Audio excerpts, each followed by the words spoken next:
Okay, everyone, let's get started. I want to welcome everybody to our first Lunch and Learn in our new 2025 series. I want to make sure, there we go. Okay.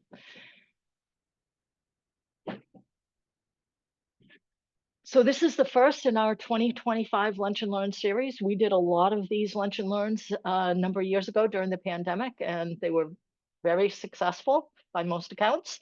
And so by popular demand, we're bringing them back. This is the first in the series, Aspects of Data Quality. We have a number of these already planned. This is the first one.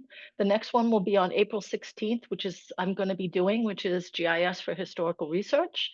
And we have another one scheduled. We have not set a date for it yet, but it's going to be QGIS for municipal applications.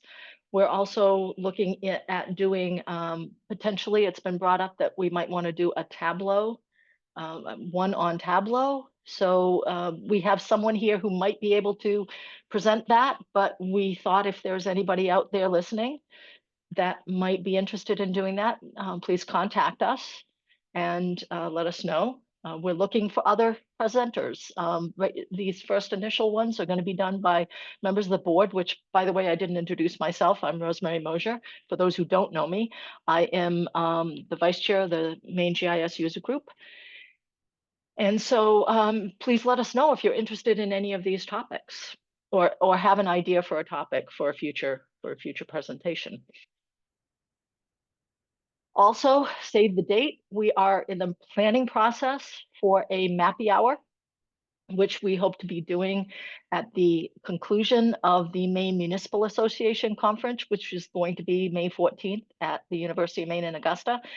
Hopefully we'll be sending out information on that soon. We're still trying to finalize the last of it before we send it out, but hopefully that will be coming out soon, and we hope to see you all there. And before we get started, I wanted to thank our sponsors. We have a lot of sponsors, and without them, this kind of thing, all of our conferences and all of the lunch and learns, everything we do would be very, very difficult. So, if not impossible. So I want to thank our gold sustaining members, Blue Marble, Geographics, CAI Technologies, EJP, Esri, NV5, Maine Technical Source, and Sewell. And then we have our silver sustaining members, which are Maine Department of Agriculture, Conservation and Forestry, Maine DOT, Maine Office of GIS, Maine PUC, Tetra Tech, Viewshed, University of Maine Folger Library, Wheatland Lab, and University of Southern Maine. And then our bronze sustaining members, Maine Geo Library, CGIS, Dirigo Spatial Systems, GPCOG, GEI Consultants, Portland Water District, Stantec, St. George Consulting, Summit Natural Gas, and Wright Pierce. So again, many thanks to all of these sponsors. If anybody out there is interested in becoming a sponsor, please contact us. And then finally, I am going to introduce our presenter for today. He is the chair of the Maine GIS user group, who is the glue that holds us all together. And he is also an associate professor, easy for me to say, associate professor of data science, University of Maine in Augusta. He's going to be talking to us about aspects of data quality. And I'm going to turn it over to Matt. All right, thank you, Rosemary. And this was not how we agreed I would be presented. I was not going to be presented as the glue. I was going to be presented as something else, but that's okay. I wasn't going to say that, Matt. Yeah. So I'll get this set up here real fast. And I need to do one last thing. There we go. All right, so let me pin myself in. There we go. All right, so we're going to be talking about data quality. This is not just for everybody's reference. This is not necessarily a talk about data quality specifically to GIS. Data quality goes far beyond that. So we're going to be thinking about the types of things that build data quality as a whole. So most people, I think if I just said that word, that phrase data quality, are going to assume the internals of a data set, but it's not just the internals of a data set that we have to worry about. We have to worry about the data set and how it's being applied. So really, a lot of people are going to have some semblance of knowledge about what data quality looks like internally, but maybe haven't thought about it externally. And I would argue that there, even for people who've been around data for a little bit, maybe there are things about data quality that we don't think about enough. And that's the spirit of why I wanted to give this talk to you all today. So data quality can be thought of as this bright, sunshiny type of sky where we have the right data for the right task. As a simplistic definition, data quality can be thought of as the degree to which data would serve some external use case while meeting some internal standard. That definition necessarily has two mutually informing parts. The use case is a critical part of data quality. What a data set is being used for has a hand in defining its quality. This is the notion of suitability. For example, if you had a beautiful data set about speed limits on the interstate highway system and a beautiful data set about accidents on the highway system, but you had no way to place the accidents within the highway system, namely where they belong, but you would have poor data quality because it simply can't accomplish the task it needs to. How do the speed limits impact the accident rates? The other part of the data quality definition is the internal standard, namely the parts of the data that we can control the quality of by ourselves. These are things that relate to data definitions, internal consistency, normalization, accuracy, things like that. This is the rap sheet of things you might talk about in a databases course. These are independent of their use case. They, however, impact the use case. You could have the right data set for the use case, but have to throw out data points because they were not internally of high enough quality. That could compromise your study just as well. For example, you could have beautifully laid out narrative data about people's opinions on a local policy, but that's probably not going to be the most effective thing to be able to make meaningful analysis using particular types of tools. It would have to be just so to make it work. That just so part is a significant portion of internal quality. It should be clear that both are necessary, even if someone would say that data quality is an and/or venture. You can talk about internal data quality without external data quality, but in the end, both are going to be integral to what you need to do. I think that may have jumped one slide. No, it didn't. Okay. When we talk data quality, we're going to find ourselves necessarily talking about two different types of things that have a relationship to one another. So I'm just setting the stage. From a big picture view, we're interested in data quality dimensions. Data quality dimensions are shared groups of questions that would have the same root reason for why they would be a problem. An example of a data quality dimension might be something like timeliness. Does that data set reflect the appropriate time for the task at hand? Think about an election. Do you want 1860 data to help predict the election in 2024? Probably not. It's not temporally prudent to do that. To monitor or assess a data quality dimension, we have data quality metrics. These are things we can quantify or qualify to see where we are relative to a dimension, and we can track that over time. The goal is for our data cleaning procedures to continually improve the data quality of what we are utilizing. This is a much more granular view. In essence, a dimension is an intuitive quality goal. Metrics are practical indicators of progress toward or status of those goals. Both are important. We aren't going to talk about metrics a lot. We're going to focus more on the types of things we're worried about. But at the same time, those metrics are, at the end of the day, how a group might actually work through that. In short, there are some metrics that are pretty consistent about different dimensions, but sometimes a circumstance is going to be better modeled by a metric you can make up.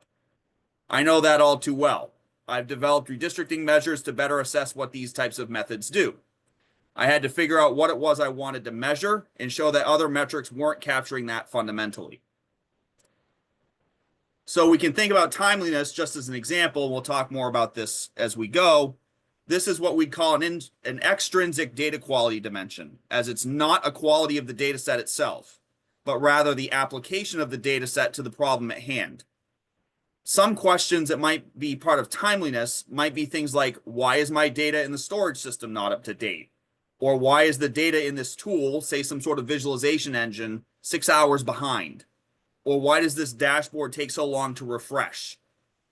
We can juxtapose that with things we might use to measure that, a difference between the access time and the refresh time, or the duration of service being out, or the average latency between load and operationalization.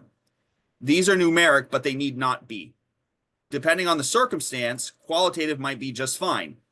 Statistical quality control, for instance, which is a field that you might associate with business analytics, would possibly say something like the data is in control. That would be perfectly okay as a metric in this case. So we're going to think about two different branches of the data quality discussion.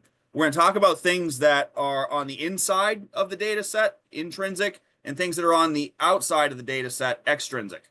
So when I think of this, I like to think of concepts that I'm familiar with as a Myers-Briggs practitioner, introversion and extroversion. Both of these terms have the same prefixes, and thus we can use them as good ways to see what the difference might be. Introverts get their energy and direct it internally. They're reflective. They're typically receiving, typically contained. Extroverts, on the other hand, get their energy and direct it outwardly. They're gregarious, expressive, enthusiastic. We have to be able to do both, but we might prefer one over the other. We can think on intrinsic and extrinsic the same way. Rather than directing energy, they direct the lens of the quality. Intrinsic data quality has to do with concepts of data quality that are independent of the use case. They only care about the data itself. That's very internalized, much like an introvert is contained or reflective. Extrinsic data quality has something to do with the particular use case in question. It's variable. Change the use case, and extrinsic data quality might very well change. You can have intrinsically sound data that's effectively useless for its task. That doesn't mean the data is bad. It's just not useful. On the other hand, you could also have something that's extrinsically sound, but it's effectively useless in its current state because something about it is compromised. Maybe there are inaccuracies to the data set. Maybe there's a bias to it. The concept, however, is exactly what I want. We have to be really careful of that. We get so caught up with finding data that we might forget about the little things. If you have a hard time with these two things, these two words are used somewhere else in computing. They're used in user interfaces. User interfaces have intrinsic load, things that are complexities of the task itself. No matter what I do, I've got to pay the piper that cost. User interfaces try to lessen extrinsic load, the effort I have to exert beyond what is necessary, by virtue of how I built the interface. This is one of, to me at least, the most fascinating things about user interfaces. If you change the mechanism by which the user experiences something, the same task can be infinitely harder or infinitely easier. I've had that experience of completely redesigning systems, and I focused all of my efforts on the cognitive load piece, trying to get rid of the complexities I induced by the design. So when we talk about intrinsic dimensions, we're going to talk about a few of these things, and we'll go into more detail. This list may not be all-encompassing, but we can think of a few different types of intrinsic data quality dimensions. Again, these all have nothing to do with the use case per se. We'll have separate things that we'll talk about that'll break into that in more detail. Intrinsic dimensions of data quality include things like accuracy, completeness, consistency, freshness, how current it is, privacy, security, integrity, bias, conciseness. None of those necessarily have anything to do with the use case. Data is accurate or not. Data is complete or not. It's current or not. It's internally consistent or not, etc. Some of those dimensions might have a parallel in the extrinsic group.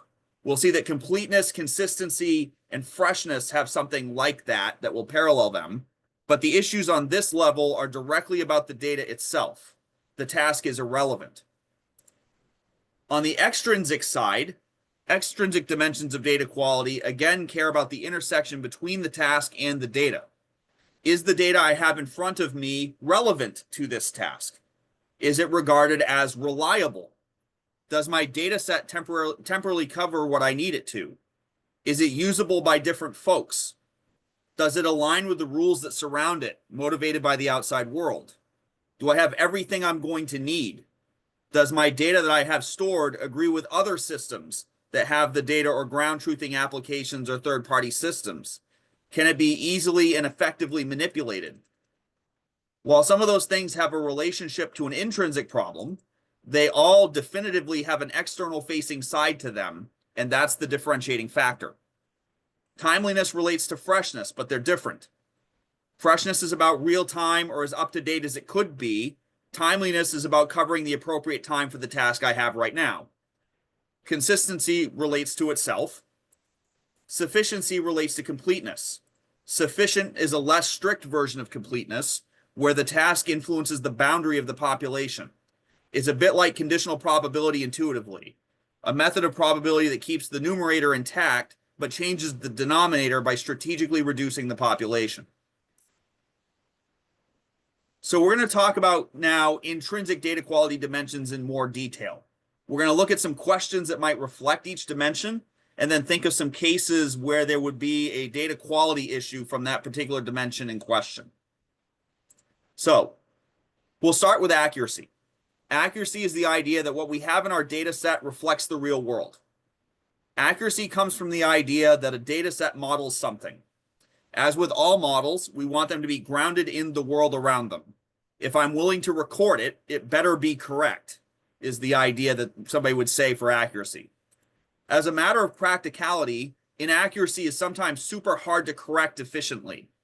We'd have to know what there was wrong. That involves ground truthing or otherwise verifying. And we'd have to selectively go through and modify it. That's very expensive in terms of time and labor. We often don't do much about this in a data cleaning sense, but we have to be able to smell a rat if a rat is present. It's always good to do a little probing. A good example of that is with, let's say, a spatial data set where you can put items on a map. Just seeing where the points show up can be really helpful. If you know that your data points are supposed to be, let's say, in Maine, if you plot just the locations, they had better be in the confines of Maine. If they aren't, something's clearly wrong with what you've recorded. So let's say you're an officer in a local organization and you have some sort of sign-in sheet for events so that you know who's coming. You're out on an errand at Hannaford and you see your trusted friend. In the conversation, you bring up the event, that an event on such and such date, and they say, yeah, I was there. It was awesome. You then go look at your database for some reason and you recall that conversation. Ironically, the data set has no record of your friend's attendance. In fact, it says they were absent. One of the two has to be wrong. Given the parameters of the situation, it's a trusted friend, it might be the data set. That could very easily happen. Someone's transferring those data points from paper to digital. They might have just missed a check mark. Data entry is a tedious process. It could be that your trusted friend simply didn't check in, even if they were there. Either way, it doesn't agree with the world, and that can be a problem. Completeness can be seen at two levels. One level is the definition level, while the other is at the observational level. For a data set to be complete, two things need to happen. The data model has to completely represent the world as it pertains to its collection purpose. Remember, data has a purpose. And then it has to have an effective population effect. The second one is very impractical. The odds that you have a population are slim to none. The important part here is that it's complete enough to be deemed representative of the population.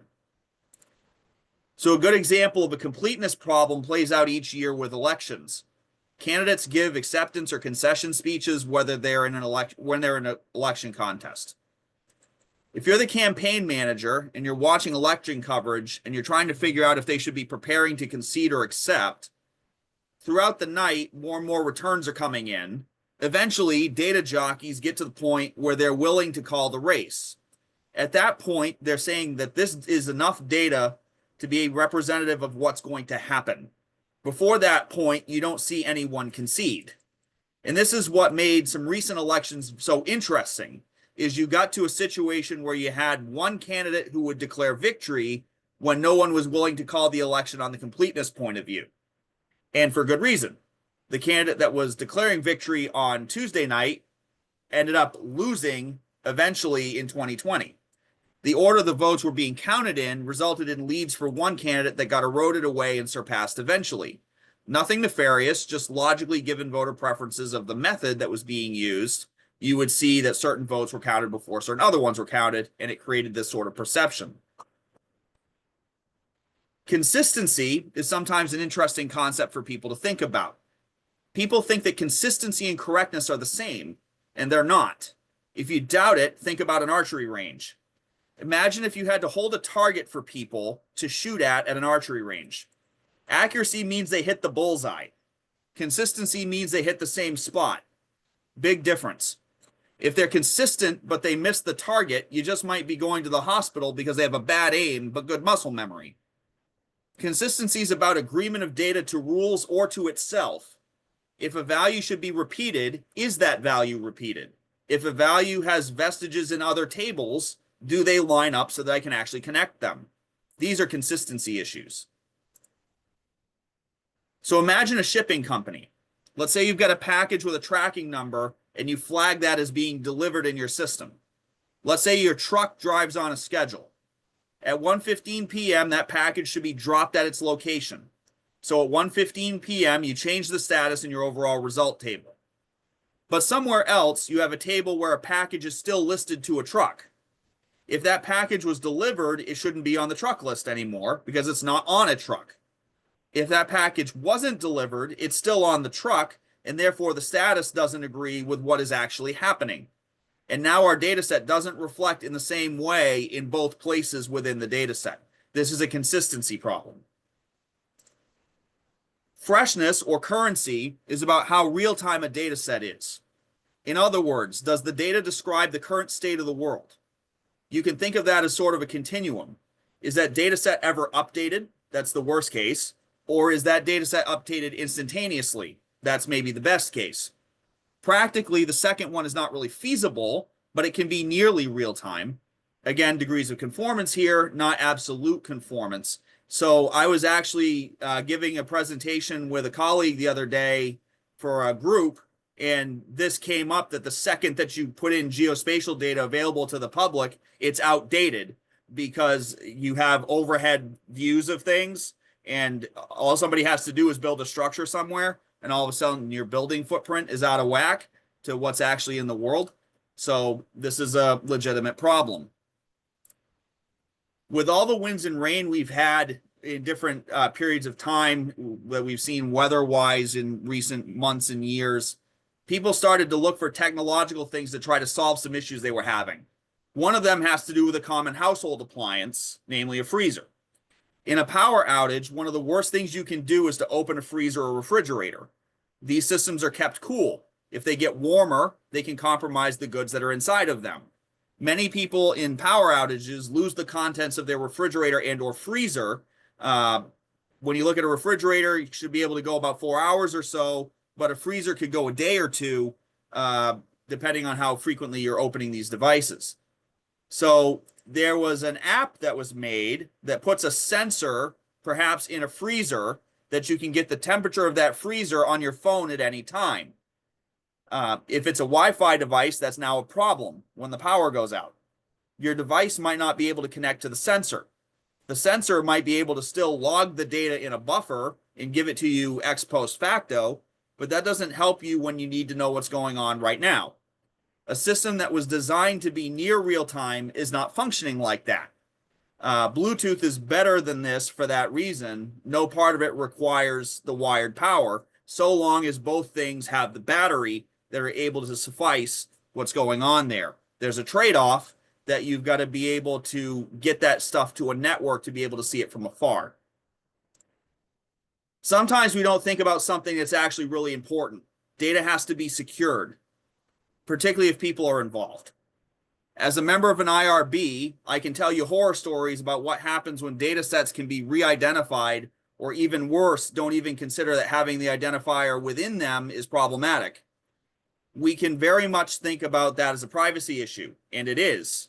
But it could just as easily be about a company's data being shielded from competitors, or it could be a situation where the members of an organization need selective access managed by their user roles. So I've been involved in just such a data environment. Certain parts of academic institutions need certain types of sensitive data, but in other places it's completely irrelevant. Your social security number is a great example of that in two lights. The first is that the financial aid office and student employment absolutely have to have that. This is going to reside somewhere in your data set and data universe somewhere. I, as a faculty member, don't need it at all. Thankfully, SQL has a way to solve this problem through granting or revoking access rights to certain accounts. I worked in data security, so I've been in the direct middle of that as well. I also saw a different environment where at one point, one student's student ID number was their social security number. This meant that the faculty member had to have that to make sure they had the right student. Think about the repercussions of that. Someone has to be willing to give out part of their social security number to get advisement. That's bad. That was my experience in high school, ironically. There was another data quality issue that came up out of that. It was the wrong number. Someone had given them their number instead of mine, and when I went to fill out my FAFSA for college, I found a discrepancy in my social security number. This was a problem. So this is something that we thankfully don't have this problem anymore. People don't do this. We talk about it in database courses all the time, but this is something to consider at any time in a data set. Do we induce a privacy problem somehow by what we're doing? When we talk about databases, we talk about something called referential integrity. We'll talk about that in other lights, but the gist of referential integrity for data quality is the ability for parts of a database to connect to one another. If we have referential integrity, we cannot enter something in one table unless it's available in some other table if it's necessary. If we don't have referential integrity, we can wind up in some very weird situations. So let's go back to our shipping company. This time we're a regional shipping company. We maintain a table, which is good practice, that dictates the places we can ship to. Your company decides to expand your shipping zone, but you haven't updated the table yet. You're now allowing people to declare, ship this to Texas, and you say you can, but your database cannot accept the transaction, or it becomes inconsistent across the hypothesized relationship between the tables because it wasn't constrained. That leads to a problem when we start to use it. Bias is an interesting thing that we often forget. First off, everyone has biases. Don't let anyone tell you otherwise. We have to learn to recognize them, and then we can correct them. When we talk about a data set, when we refer to bias, we are really thinking about what has been recorded and why that has been recorded. Was that data maliciously collected to hide something? Was the data set collected for a very narrow purpose? If either of those were the case, we've got a compromised data set potentially. It's important to recognize that some of these things could happen completely unintentionally. A good example of that is with automatic credit card approvals or automatic mortgage approvals. If good mortgages or loans or whatnot are typically associated with a certain demographic historically, even if something like race was not part of it, race might get inferred. When I say race not part of it, being race part of the data set. That data set is biased because of the data that preceded it. So this is a canonical example we talk about in machine learning, but bias could come all over the place. So on a much lighter note, let's say you were working for a major television network that has a competitive program for which voting takes place by the viewer base in real time. An example of that might be a program like The Voice or American Idol or something like that. They have an instant save procedure during the season that's based on live votes. The real-time issue is critical here. Real-time for whom? East Coast or anyone viewing it on that schedule? Streaming services or the West Coast can get their voice muffled by this. As such, the performance rating, if you will, is skewed toward the opinions of only those who watch in real time. That might be a very particular demographic. So I'm using this example because my wife often talks about this when we watch that kind of show, but it's a particularly good example of a wholly unintentional bias. We want to be wary of a bias like that when it might occur. Not all biases come from ill intent, even though we associate bias with that term fundamentally. In this case, typically a particular type of artist sees a benefit, even if that's not the intent. The final intrinsic data quality dimension I listed was conciseness. When I was making these slides, I got a request from LinkedIn as a subject area expert to contribute to a collaborative article. The article was a data cleaning article, and it was about duplication. People were talking about strategies for finding duplicates. Of course, sorting helps with that, but I gave a different insight that's often missed in this. Duplication's pretty simple in an intuitive sense. The same record's found twice. Straightforward enough, right? Not so fast. Duplication's the principle of disproportionate representation, or at least that's why it's a problem for analysis anyway.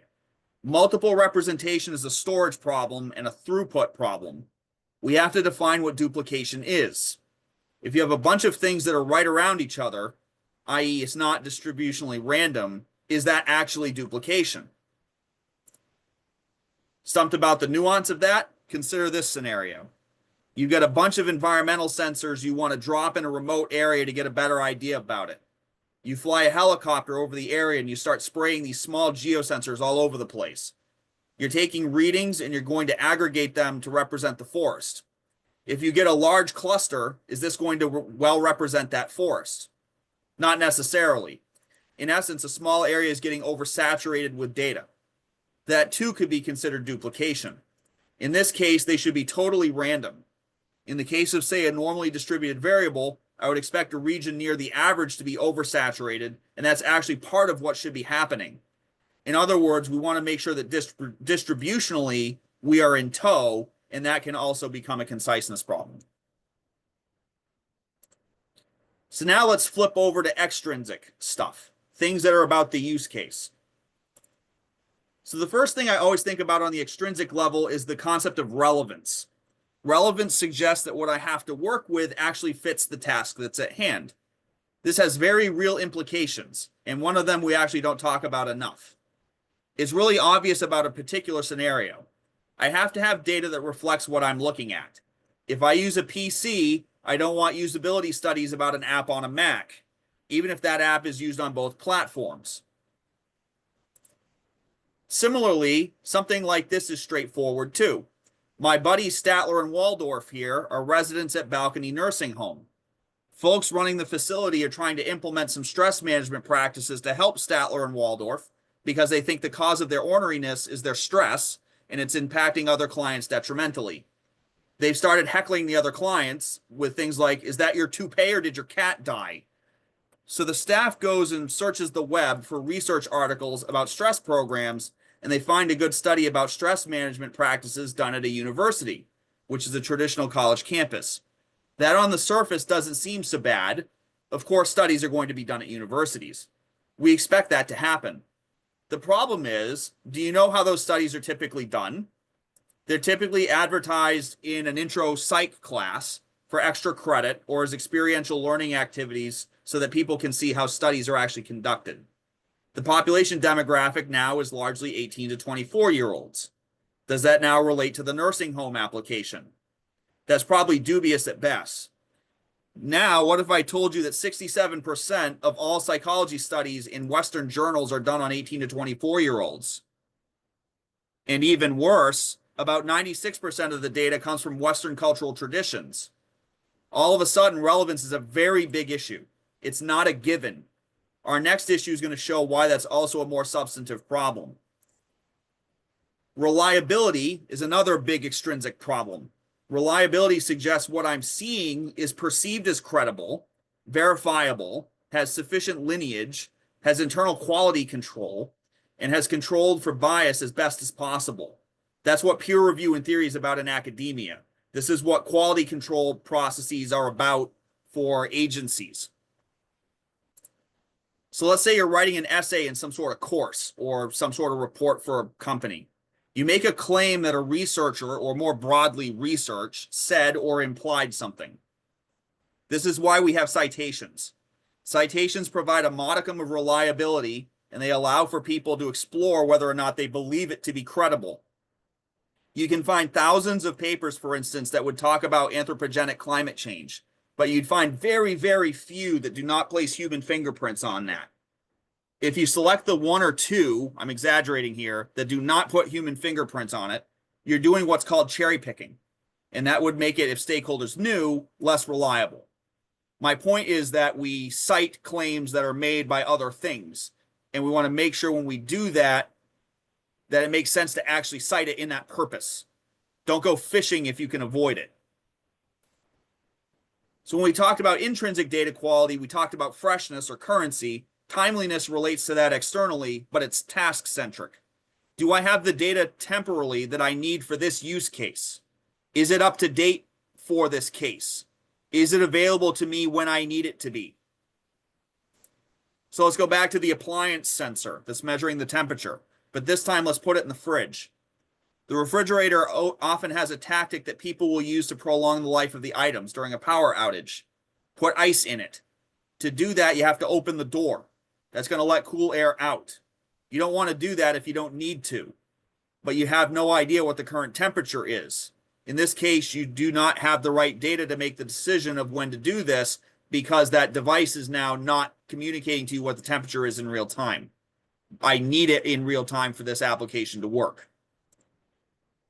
Usability is often an overlooked issue in many computing things and actually many design things to boot. We want to make sure that data is accessible, which has many different forms. Is the data unambiguous and naturally understood? Is it easy enough to interpret? Can I get to it? Can others get to it broadly, namely someone who has different conditions in life? Imagine if you insert an image into a document. If that image isn't tagged, that image all of a sudden plays no role for someone who cannot see it. Typically, people want to rely on images, so this would be a big deal if that happened because it's hiding a portion of that argument you're trying to make. Validity is another issue that's important, and it relates in a sense to consistency. Validity is about something acting like it should. It follows internal and external rules. Established rules come from governing dynamics of the task at hand. At the same time, we have to make sure the definitions are also in place. This is particularly important if you use a data set for another task. As I would talk about with database students, there are umpteen different ways you could define the word student, and you better make sure how they are similar or different before you start interchanging those data sets before you run into a problem you don't want. So let's say you're working for HR. You have a database of employees somewhere.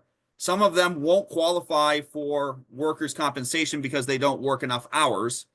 If the rules that a full-time employee gets workers' comp, you need to do something to this table to help you out. You got to query it down.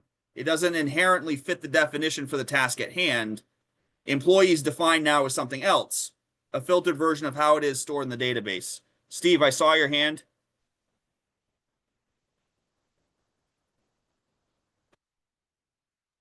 All set, Matt. Thank you. Yep. Okay. Sufficiency is related to completeness. Do we have enough data to complete this task? Is this a plausible representation of reality, knowing that I don't have everything? An interesting example of that can be seen in ancient human behaviors. Every single day, you and all of us for that matter have been alive. The sun set, and then the next day the sun rose. Our experience with that today is just the same as it was then. In ancient times, however, there were people who would make sacrifices to the sun deity to ensure that the sun would come back. Their argument, all the data in the world wasn't sufficient for something so crucial as this. Today, we have a mechanistic explanation for this. That's happening because the Earth is spinning. For us, the rule itself is sufficient. We'd have to demonstrate that the Earth stopped spinning for this to not happen. That would be pretty straightforward to do. The sun wouldn't move in the sky. If it was night, you wouldn't really have a good idea, but if it was daytime, you would. Consistency shows up in both lists. We make data available to users, and that needs to agree with third-party systems. Think about something like Amazon. Amazon doesn't ship itself. It uses carriers. They're dependent upon carrier information about shipping progress, yet Amazon has to inform its customers for good business. If those things don't match, we've got a problem, one coming from the interface of the two systems. Data is worked with. We thus also have an ease of manipulation stipulation to deal with.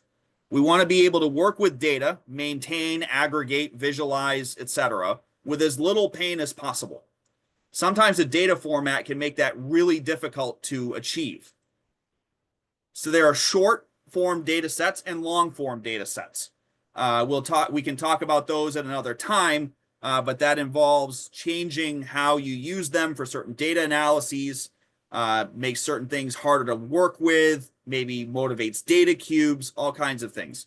If you need to construct a visualization that relies on paths or edges, then you want something probably more like the long form data set. If you don't have that, if you're using something like a shapefile, you might have a problem because you're trying to connect nodes in something that doesn't really have a node list to work with.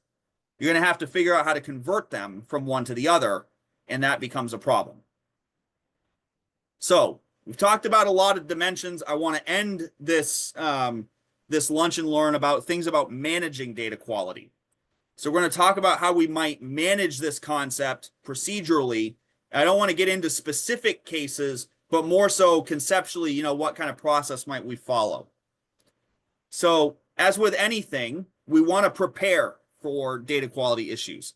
We want to think about how we'd work through that type of problem. We then want to identify that we've got an issue.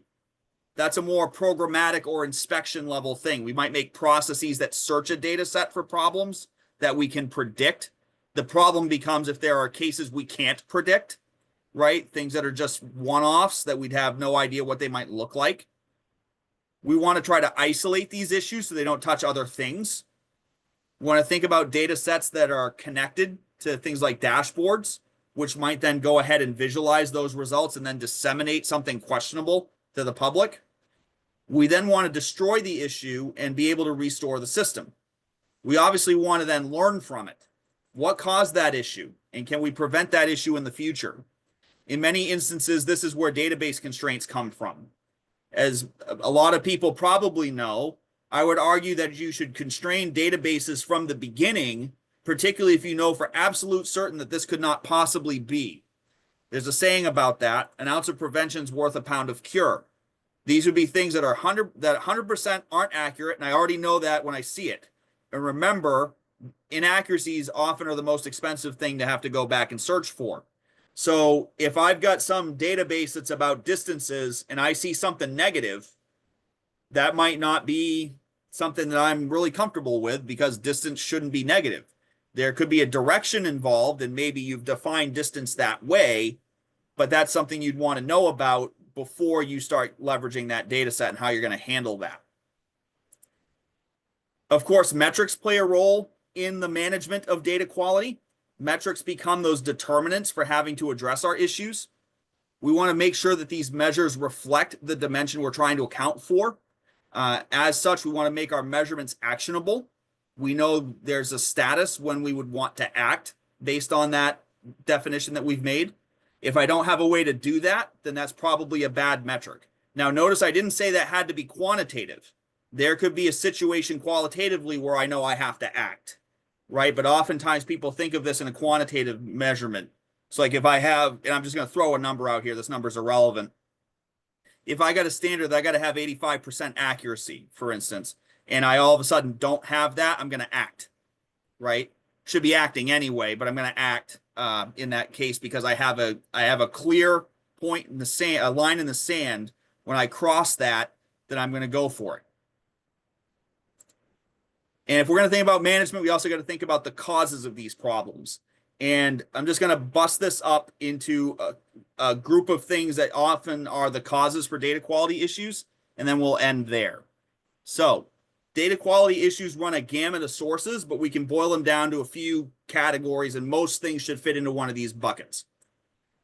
As software and technologies proliferate, we see changes in formats or funky responses with new technologies. A good example of that is a colleague of mine and I have taught sensor courses in the past, and we often talk about doing a lab in a course like that where they report the average temperature of a room that they're in. And inevitably, someone reports something like negative 9,950 degrees Fahrenheit, which you're probably thinking, that's probably wrong, because it is. But how the hell could the sensor be that wrong? The sensor's not actually wrong in that case. What the sensor's doing is it's giving you a predictable value of an error, which is in its spec sheet.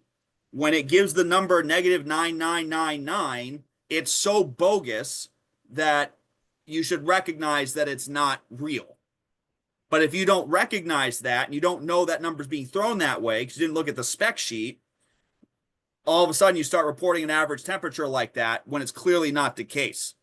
So the issue there was a technology that they didn't fully understand. The sensor throws a predictable value when it's not reading, and that predictable value is so bogus that it's obviously not the case, even if you were on the at the coldest place on Earth. If we're collecting data from a source, the source might have issues itself. In that case, our data team had nothing to do with it.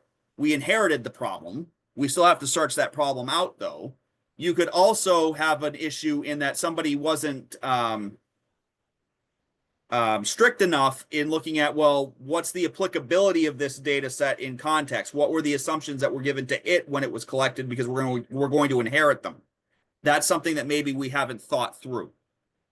An absolutely huge issue is that an in-house or consulting data scientist might not be familiar with the context of the data. This is critical. One of the things I always say to computing students is, I bet you thought you could work alone professionally, and that was what drew you to this career. I'm about to blow the top off of that pipe dream.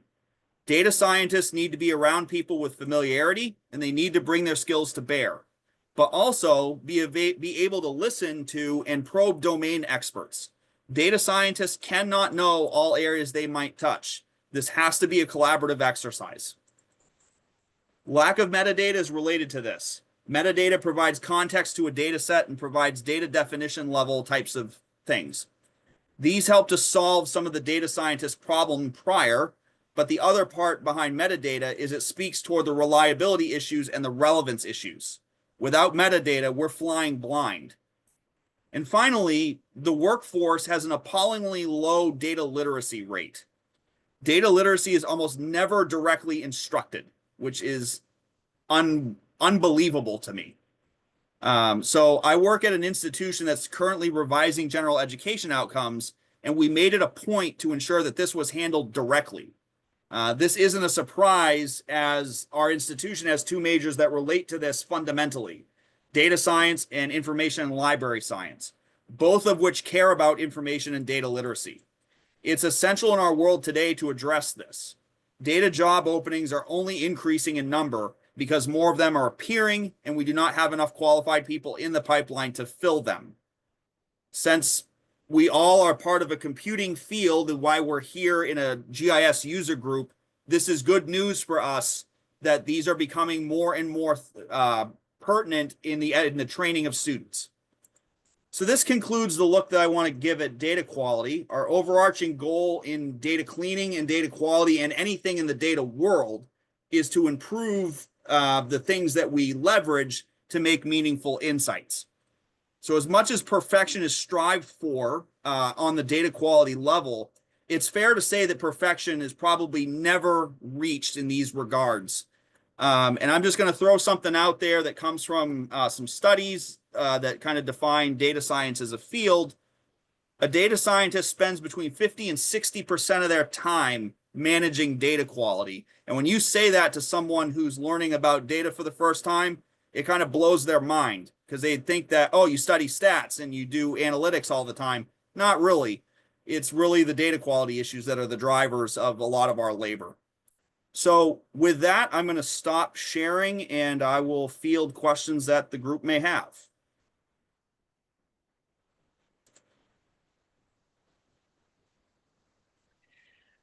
So Matt, we forgot to mention that there is a Q&A button at the bottom of the screen if anybody wants to submit a question, or if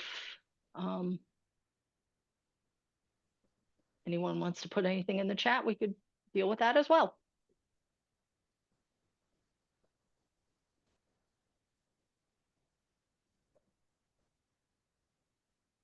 Everyone is very quiet. I know for me that raised a lot of questions, but it's really hard to formulate. There was a lot of information there, and can't speak for everyone else, but that was a lot to take in and an excellent presentation. Yeah, so I see something in the Q&A. Do I think a data scientist should be licensed? This is a really interesting question. I think conceptually, a data scientist has to be data literate. The thing I would like to see in a population is that data literacy is stressed, because that makes the world better, because we can start to agree on certain things that otherwise we might not. So I can also take that in the vein of, we have a professional credential for in the GIS world. We have a GISP, right? So should we have something like a DSP, a data science professional? I would argue that there's some merit to that, because at the end of the day, it matters how much somebody's going to trust that person, right? The thing is that data science is a young field relative to other things. So like, we could talk about the history of geography as a field. It's very old, right? Data science is not. So the older fields tend to be, and the more operational things come out of them, they start to see licensure things that come from that. So I don't know if we're there yet, because this is something that's so ubiquitous as a field. So the notion that a psychologist needs to understand data science principles, a biologist needs to understand them, a GIS professional should understand them, right? That makes it harder to have a certification process, because the training that they're going to get is not necessarily coming from the same place. So if you think of college classrooms, one of the things I see all the time is I see this proliferation of stats courses that are related to one discipline only. So for instance, a psych stats or a biostats versus a general stats. Are you going to do that for data science?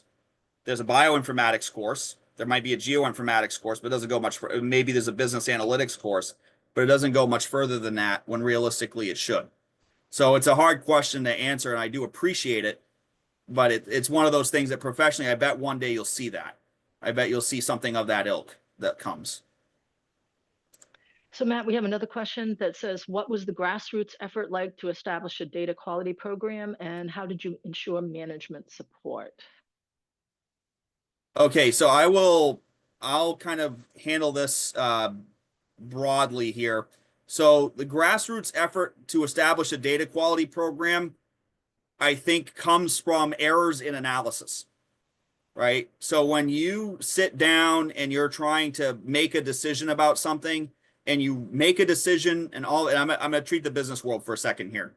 If you sit down to make a decision off the data you have, and you start to see, oh, wait a minute, we made a bad decision because our data didn't look right, that is a real kick in the pants for starting a data quality program.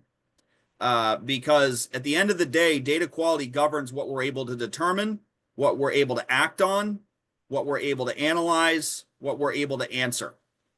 And if we're having deficiencies anywhere along that process, we're going to have an issue doing what we need to do.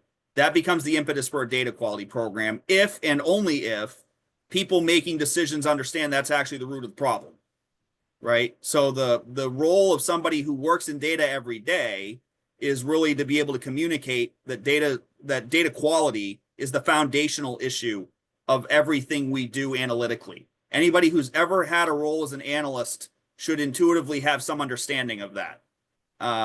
So you've been around a data set, I'm sure, that has had some sort of problem. And the easiest one to think about is a phone number.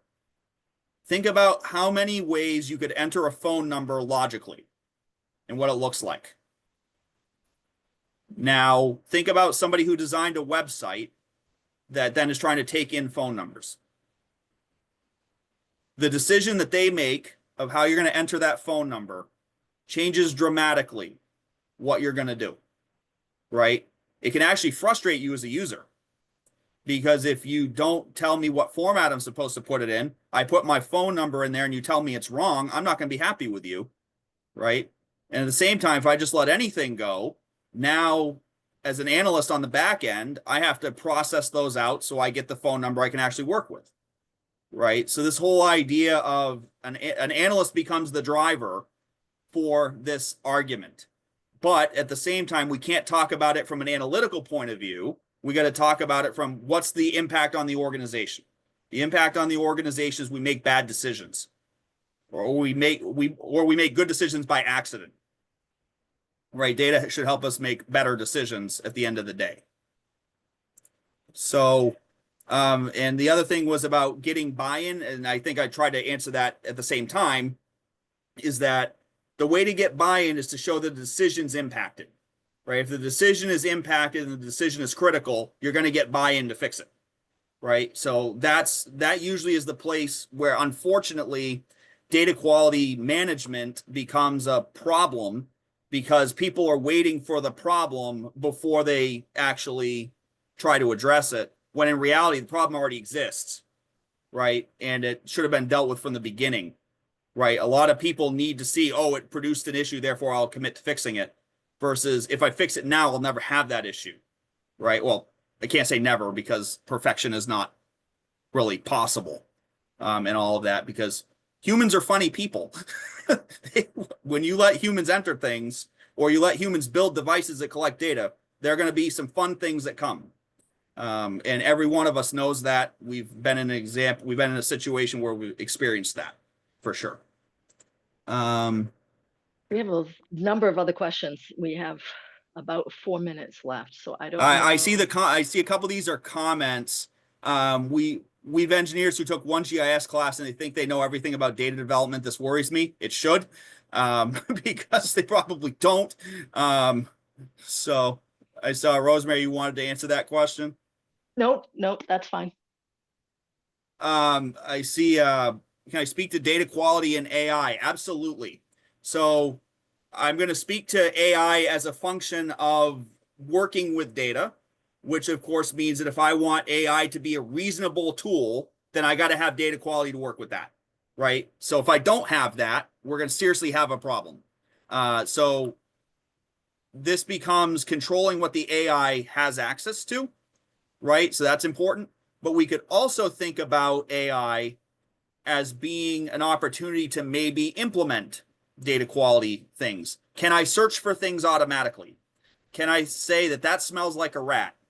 Right? So there are certain types of things that I should be able to automatically detect. So I remember I teach a data science course, and I give students access to a YouTube video that was made probably 10 years ago. It was a student at Cal Berkeley that was talking about automated data quality and automated data cleaning. So if people are interested, I can recommend that person and work that they've done to kind of talk more about the intricacies of that, of how could you use an AI to try to clean data on your own. But one thing I will always say about that is to simply remember that AI is just as good as the data that was given to it and the examples that were given to it. So if you don't notice that and you just let AI run roughshod over something, you might have a problem. So we always have to understand how that was created and how to address that. So AI can be used both as a tool, but also we have to recognize that if you want to leverage, and I think it's good also to build buy-in. If you want to leverage AI, you better let me say I have data quality before I do that. Because if I don't have that, I'm going to not be happy. Right? We're going to have serious problems.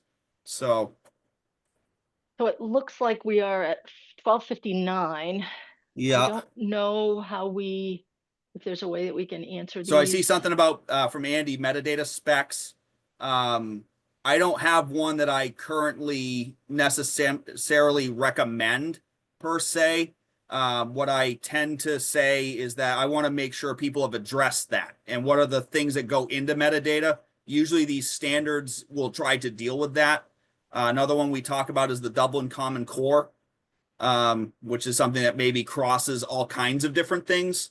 And I see the comment from Tracy there in the chat. I think the vocabulary, and I would agree, I think the vocabulary is probably the most important piece, because when you think, particularly if you think externally about things and you're not used to doing that, you're usually thinking about data quality from the internals, having words to throw at something and being able to say, hey, have I considered that? Have I considered this other thing? That fundamentally increases data quality operations. It changes what your radar looks like. So, Yeah, and as is in the chat, the session keeps going until we end it. So if people wanted to stick around, I'm happy to do that. But also we said it was an hour. So if people want to go, that's fine. But what I hope happens is I hope this encourages people to have this conversation continuously.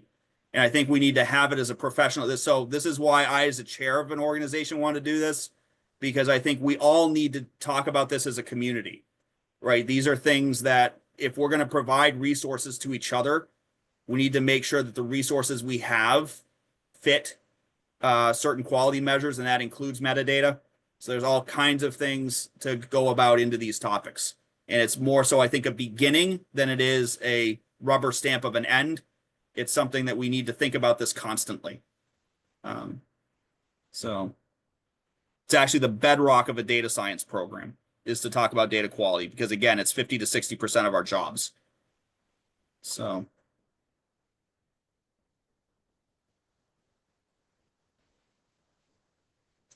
see what else we have here. Further reading, I can put together a list on some of that, and we can distribute it out through our systems to attendees. So we can do that. I see something here about internal validity, accuracy, reliability, and external validity. These are related but different from the taxonomy. So a lot of these things, again, taxonomies will often, you can have several taxonomies for the same thing.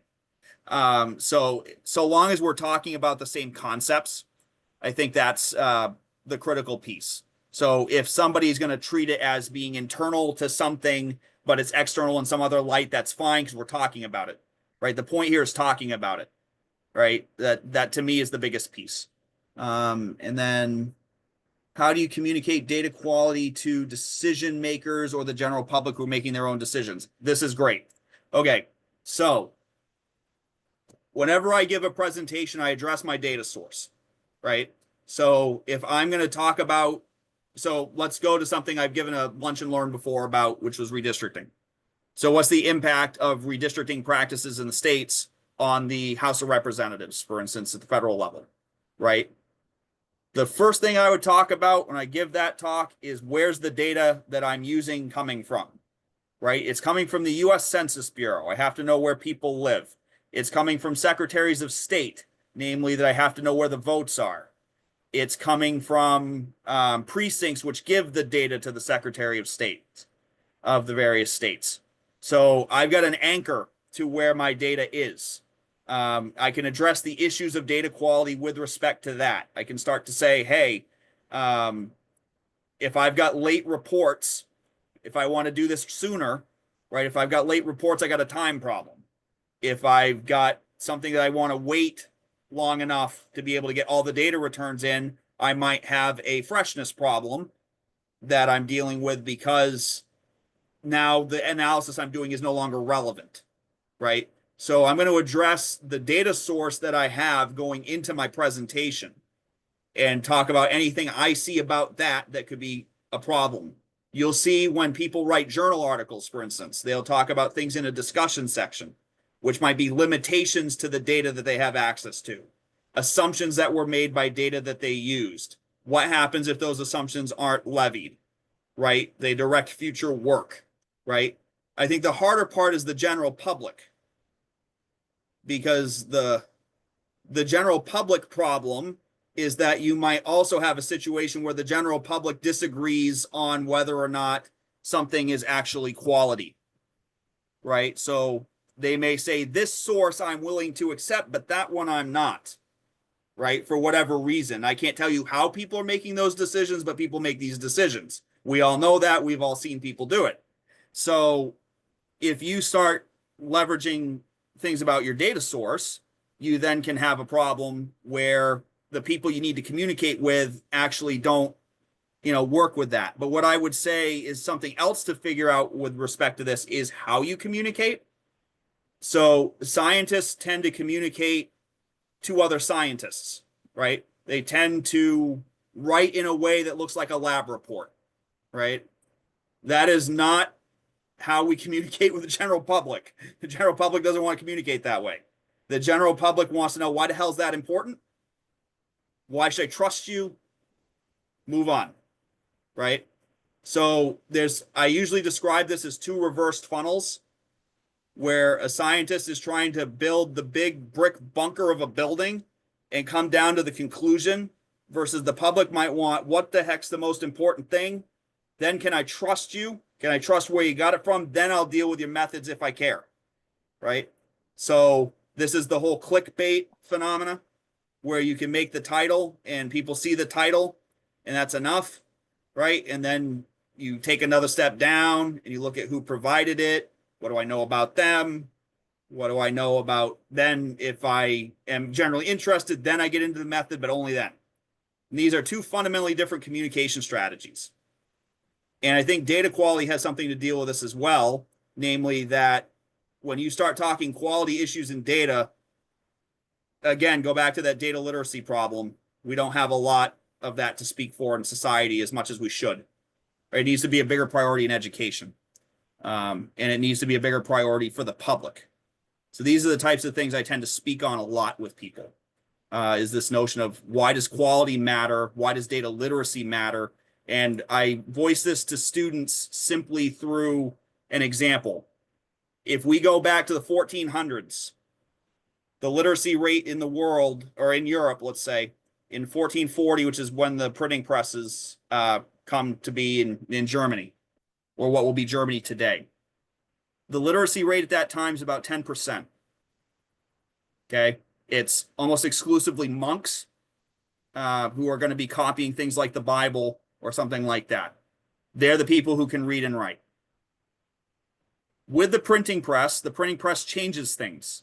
Within 100 years, you've got people making newspapers called gazettes, named for Venetian currency. You've then got other things that you'll see printed versions of the Bible in other languages, so the Protestant Reformation will happen. You'll see all kinds of things, and it will take 500 years for the literacy rate of the world to get to where we see it today, in the upper 90s. 500 years. So now, in the early 1990s, the internet goes click to the public. About 10% of people at the time, and this is a relevant comparison, about 10% of people at the time were using it. I had the internet in my classroom as a young student. Within 25 years, 2020, COVID, right? Within 25 years, the public utilization rate of the internet was up around that literacy rate. Think about the difference in 25 years versus 500 years and what that means for people training other people when they're younger. And now think about the world we live in. And think about how that piece relates to understanding why data quality and data literacy are so important. We focus a lot on reading and writing. We don't focus a lot on data literacy, which speaks to comprehension. And comprehension is really the animal right now to deal with, and data quality assists in comprehension. It also assists in skepticism. It assists in all kinds of things. And we need to emphasize that more. All right, I've talked for too long. Other of our panelists want to talk. I'll stop pinning myself. So I think I'd just say that I think this has been a great presentation, and answered an awful lot of questions for me, brought up a lot of questions as well that I'll have to noodle on. And I thank everybody for attending and hope that you will join us in the future. And please, if you have any ideas for future presentations, if you are interested in doing a future presentation, please get in touch with us. And we'll be putting out, I'm thinking here pretty soon, we'll be putting out a call for anybody interested. Anything else from anyone else?